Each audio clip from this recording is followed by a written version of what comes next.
انسان از یک کاغذی بی ارزش پول ساخت، اما پول در این دور و زمان از انسان ها چیزهایی که نساخت.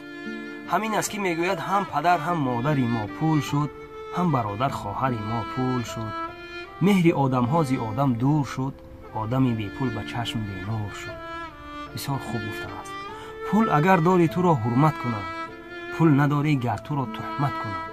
پول چه شیرین بوده است که دای ما از پیش بیداری و غربت کنند، اما ما دست به دعا میبرداریم، طلب آن را میکنیم که ای خدایا بندگان را عقل ده، وقتی مردن یک کفن را نقد ده، چون که دانند دوست جانی پول نیست، دوست جانی را به ما در اصل ده.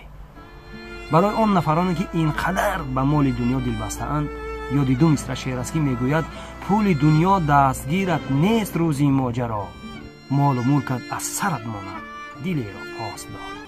السلام علیکم.